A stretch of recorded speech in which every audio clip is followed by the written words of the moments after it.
Assalamualaikum warahmatullahi wabarakatuh. Waalaikumsalam warahmatullahi wabarakatuh. Ini tayangnya di channel apa kita nggak tahu ya. Ya, kita nggak tahu. Yang pasti ini kita lagi di mana, Ji? Di studio. Di studio Radio Dakta Bekasi. Jadi gue hari ini nemuin audio konsol yang pasti gue nggak bisa ngoperasiin saat ini. Tapi nanti mungkin gue bisa. Kalau saat ini gue nggak bisa. Ini barang klasik, Ji. Asik banget. Barang Solid klasik. din. Kalau anak-anak radio lama, anak-anak generasi tahun 90 ya. Wah, ini vintage abis. Ini anak-anak generasi Gue radio harus bisa nih, gue harus tahun bisa. 90. Cepet lah, 10 menit beres kayak begini. Sama aja kayak mixer, kontrol. Gue soundman juga, tapi gue nggak pernah megang alatnya. Gue nggak pernah jadi orang radio sebenarnya. Iya, Gitu sih. Nah, jadi hari ini gue sama Rezar lagi ke Radio Dakta. Oke.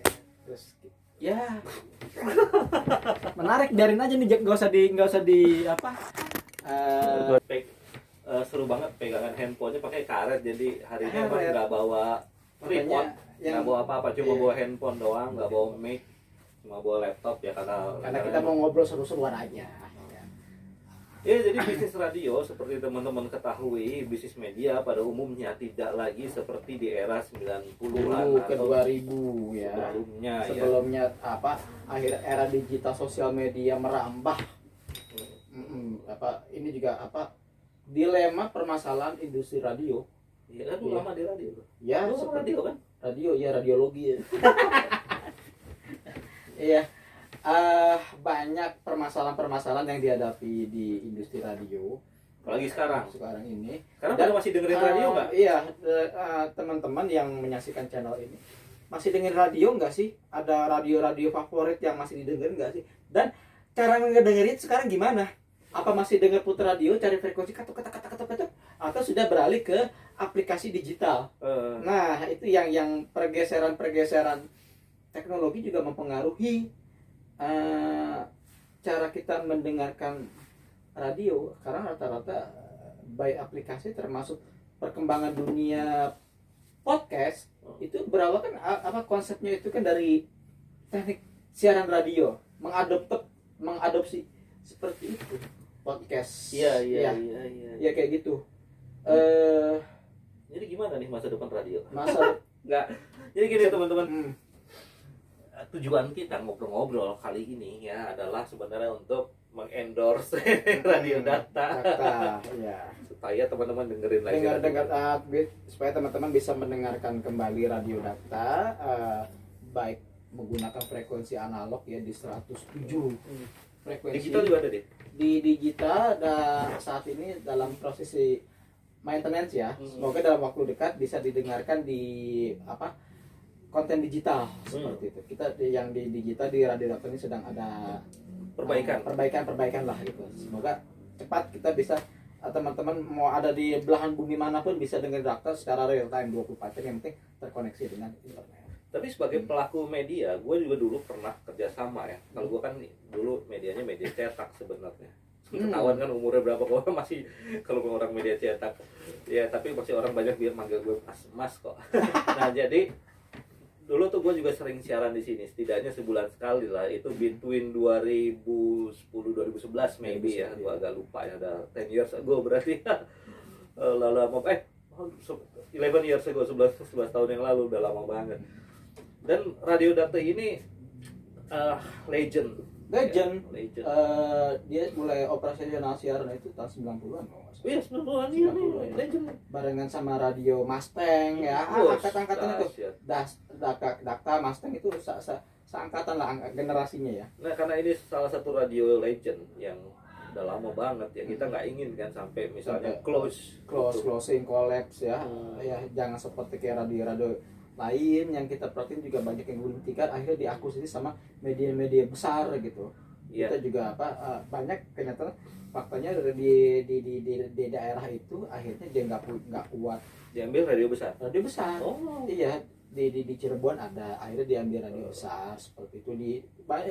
Termasuk ada sebenarnya ini grup radio besar, tapi ini akhirnya dijual juga ke sesama media gitu. Itu memang kejam juga sih. Ya jadi memang dengar itu tadi kita ngobrol ya dengan direkturnya, kebetulan teman dekat kita soalnya.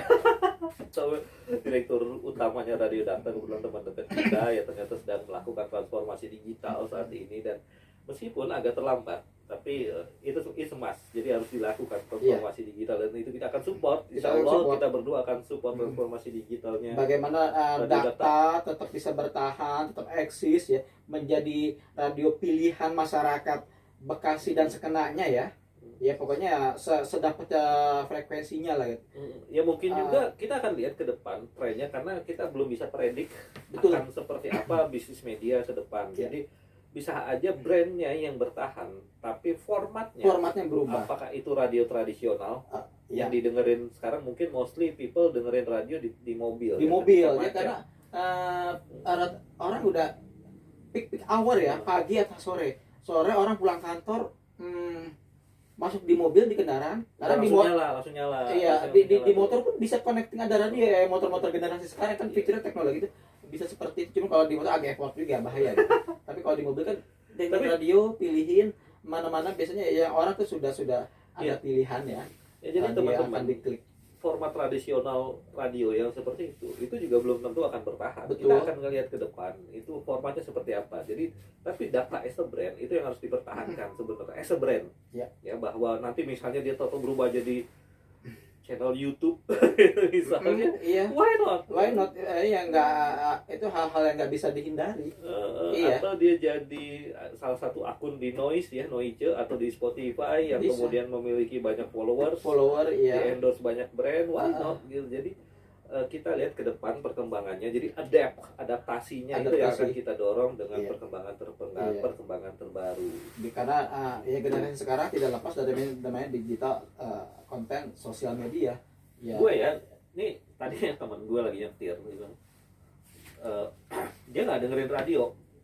Dia dengerin apa tuh? Dia sambil chatting, jadi handphonenya ditaruh di dashboard gitu sambil chatting.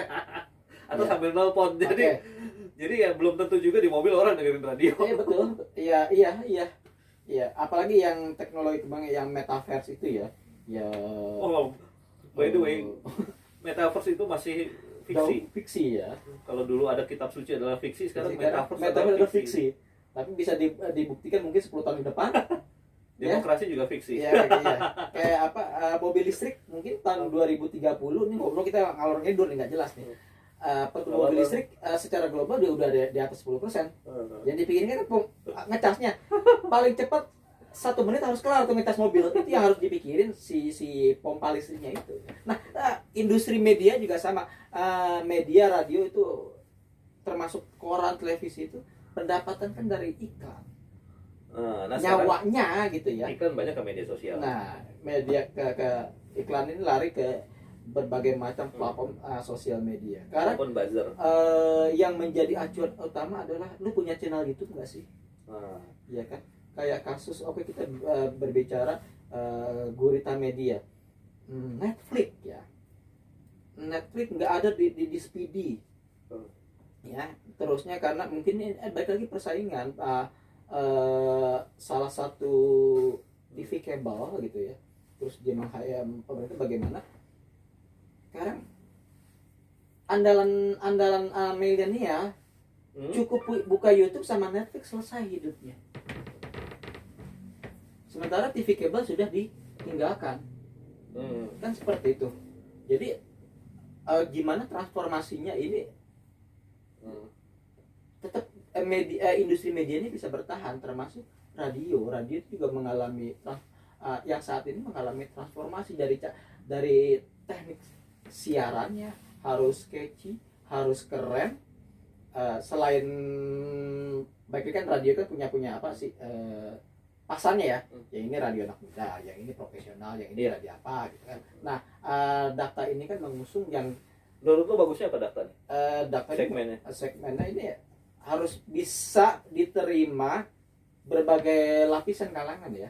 Karena orang yang sudah lama stay tune di Dakta ini kan news ya, informasi terutama kayak sore-sore ya, traffic jam atau apa, terus mengundang narasumber yang berkaitan dengan masalah publik ya, termasuk mengundang kepolisian, mengundang kepemerintahan apa segala rupa, dan ada di sisi itu juga ada dakwahnya juga gitu. Jadi yang diangkat ini kan yang masyarakat menilai itu ya dakta itu identik dengan news, dan dakwah, tokoh-tokoh. Ya mungkin nanti akan berubah. Kita nggak tahu, tapi kita nggak tahu ya. Mungkin masih tetap akan sama dalam perjalanannya kita lihat. Cuman kita nanti ada penambahan konten-konten yang sekiranya mungkin bisa masuk ke kalangan anak-anak pelajar ya. Oh. Iya, jadi merambah seperti sebenarnya itu sudah dilakukan sama dakta ya. Cuman mungkin kedepannya kita ini ada sentuhan yang berbeda.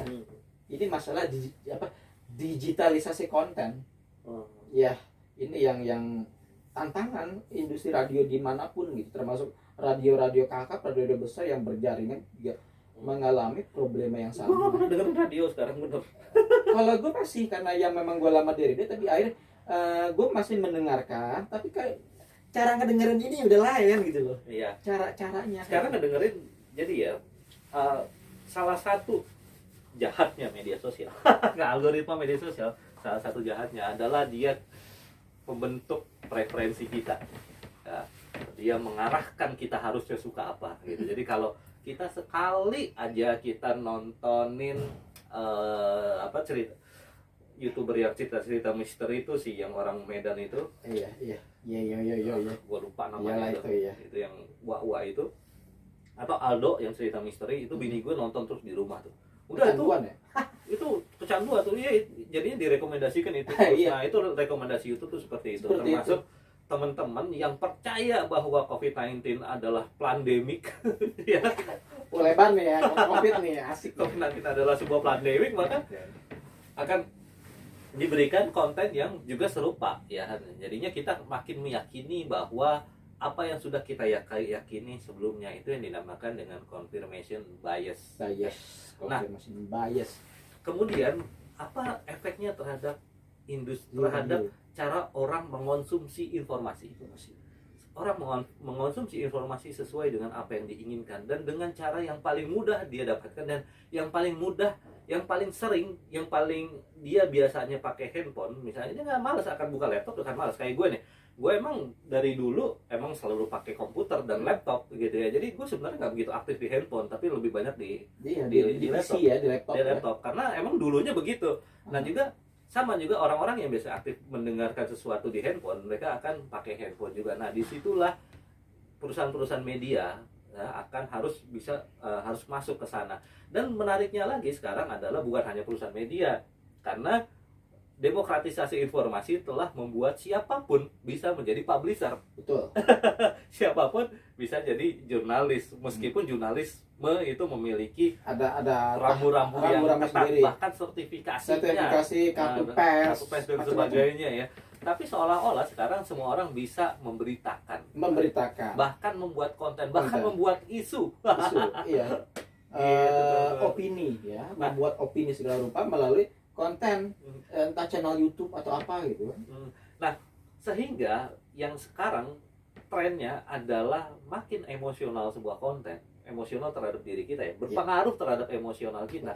Itu makin menarik, teman-teman. Membangun chemistry. Itu yang paling menarik, teman-teman. Nah, kemudian paling sering orang atau channel atau media itu membuat konten itu juga dia makin di notice, dan dia akan makin di subscribe, di follow dan sebagainya. Nah jadi itu penting buat perusahaan media maupun pelaku konten kreator kayak gue adalah untuk tetap bikin kontennya, dan ya kalau emang mau banyak penontonnya, kontennya emosional sih, tapi ya emosional jaga-jaga lah. Gitu. Nah itu tantangan sebenarnya untuk industri untuk radio. Sekarang ya perusahaan media mana, TV dan radio, karena kalau TV ya sebenarnya sistem kerja sama, juga kalau TV itu visual ya. Kalau radio kan audio gitu. Cuman sekarang ini kan kalau dulu jadi penyiar radio itu suatu kepride ya. Orangnya kayak apa sih? Ganteng gak sih? Cantik gak sih? Pasti ini kok gitu ya. Tapi ke sekarang cuma ketika generasi bertahap teknologi, ini ada penyiar-penyiar dari kalangan selebriti. Oh udah tahu yang penting penyiar ini artis, presenter TV tahu. Tapi sekarang ini kan sudah live stream. Jadi kita lagi siaran, live IG, live apa. Jadi orang tuh udah tahu mukanya seperti apa. Jadi ada buat gue itu ada hilang rasa seninya ya. Hmm. Dulu kita dengerin radio gitu kan, mikir kan. Apalagi kalau siaran sendiri, itu kayak berasa kayak orang setengah gila kita ngomong sendiri. Apalagi kita mendeskripsikan barang, bisa ada iklan produk di depan kita begini, tapi itu harus sampai ke pendengar. Oh, barangnya bentuk bulat kayak apa ya, venue kayak apa ya, dibuka kayak apa ya. Itu gue tuh mendeskripsikan barang, produk yang diiklanin itu harus sampai ke pendengar. Karena dulu belum ada visual. Itu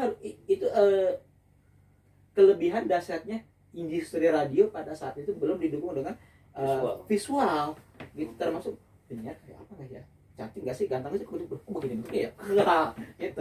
Kalau sekarang ini ya lu ya kita ketahuan ini mukanya kayak apa ya, karena udah tahu seperti itu. Itu jadi dulu tuh pas Letkol Untung menyatakan kudeta jenderal di RRI itu, orang pasti mikir tuh kayak apa sih tampangnya nih. Iya, kayak gimana ketika terjadi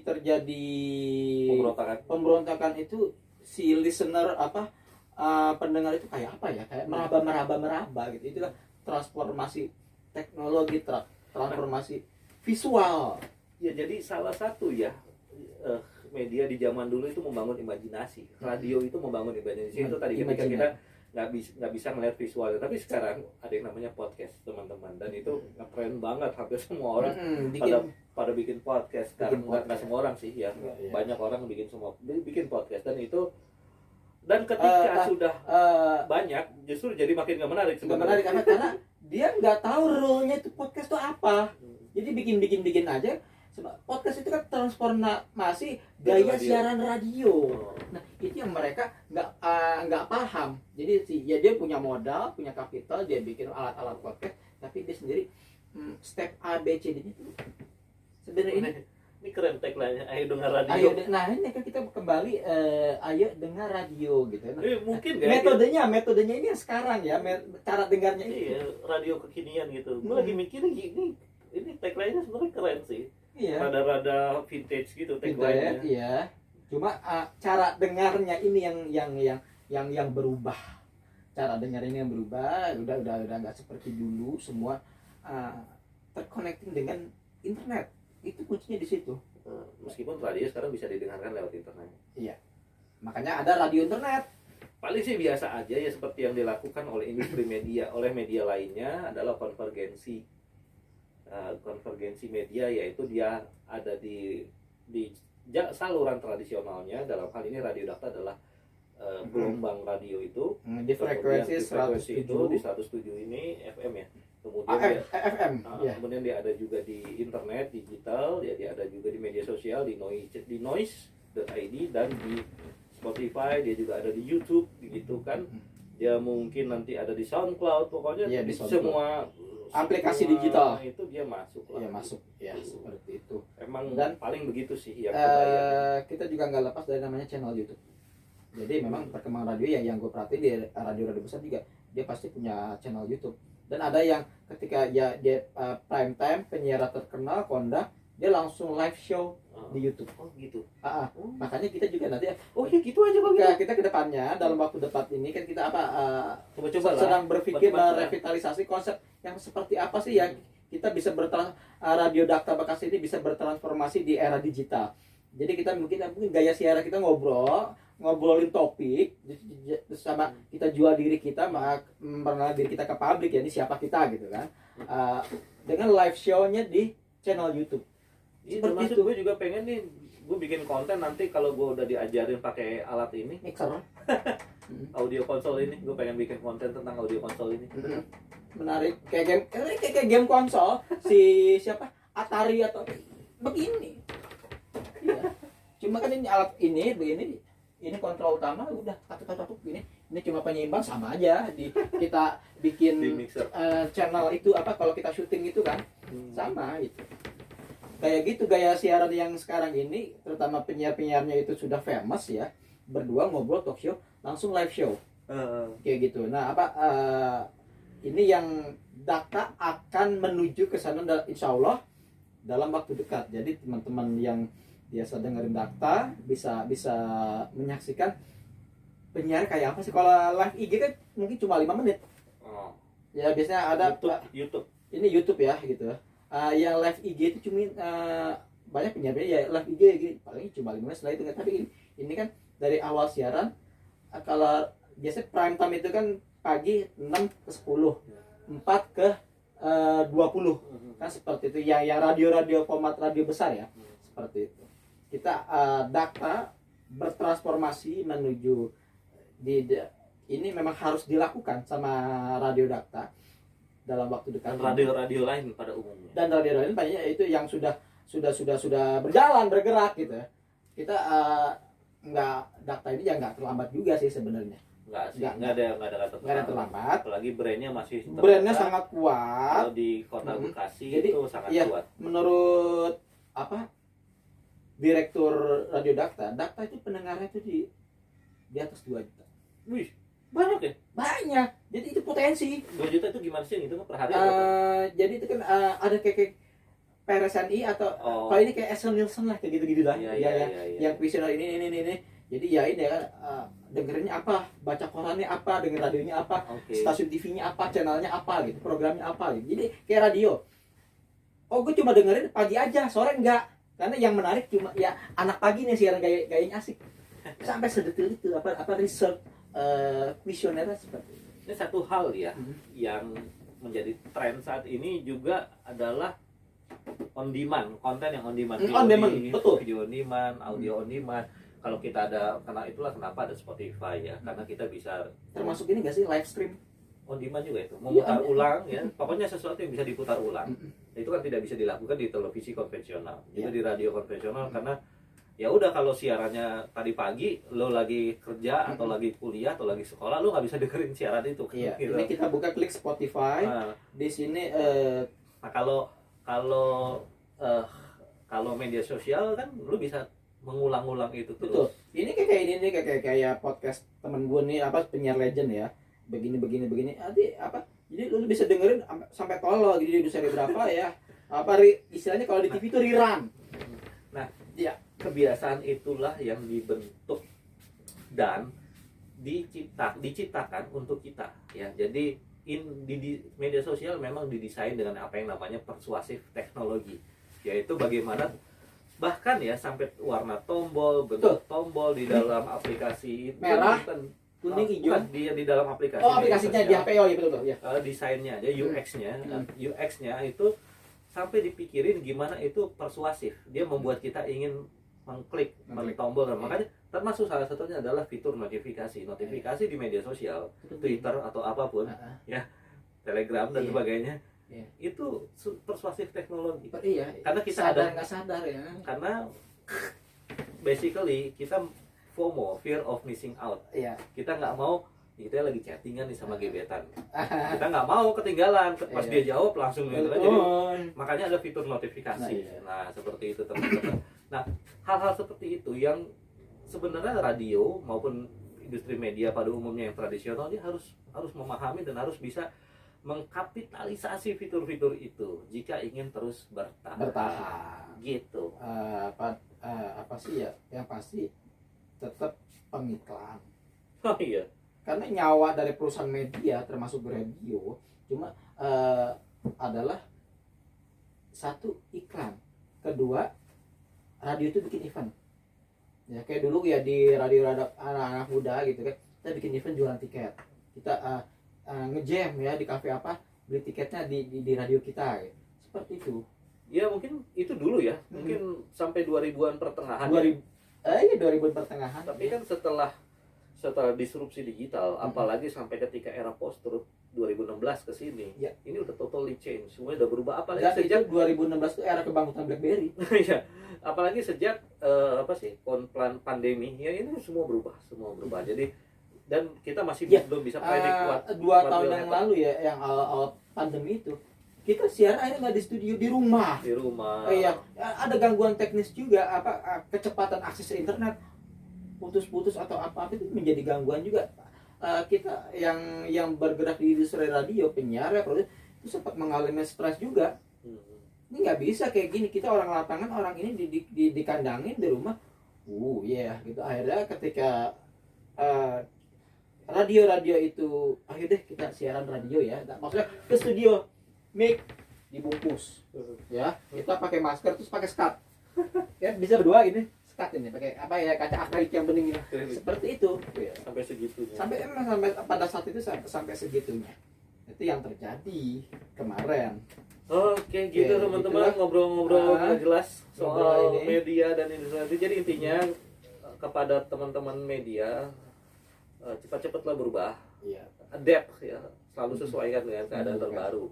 Dan juga pada content creator like me, gue memutuskan untuk quit from media organization, dari perusahaan-perusahaan media dan menjadi content creator karena Betul. itu memberikan more freedom to me. Kebebasan ya, kita cara berpikir, cara memilih, mengkreasi, dan juga harapan besar kita terhadap radio daftar ini yang segera melakukan transformasi digital bisa dinikmati masyarakat secara lebih luas. Karena kalau sudah digital itu mau ada di belahan bumi utara, selatan, barat, timur, mau dikutub bisa mengakses. Dan dengan seperti ini juga teman-teman yang menyaksikan video ini aja bisa mempromot kembali, ayo dong denger Dakta, ayo dong. Ya teman-teman yang gitu. yang pernah ingat radio Dakta ya tolonglah Iya. dengerin lagi radio Dakta itu tekniknya denger radio. Ayo denger radio, nanti Dakta juga menggrab pendengar muda seperti anak sekolah, anak kampus seperti itu. Kita akan memikirkan itu seperti itu. Jadi karena kan banyak radio yang ini segmennya ini, yang ini segmennya ya pekerja ini. Dakta berusaha untuk menjadi teman-teman usia ya, ya pokoknya bisa dinikmati dari kalangan generasi muda sampai yang ya tanpa batas deh seperti itu. Oke, teman-teman, thank you ya. Thank you ya udah menyaksikan video ini. Konten Ya, jangan lupa dengerin radio Dakta. Ayo denger radio. Ayo dengar radio. Assalamualaikum. Halo.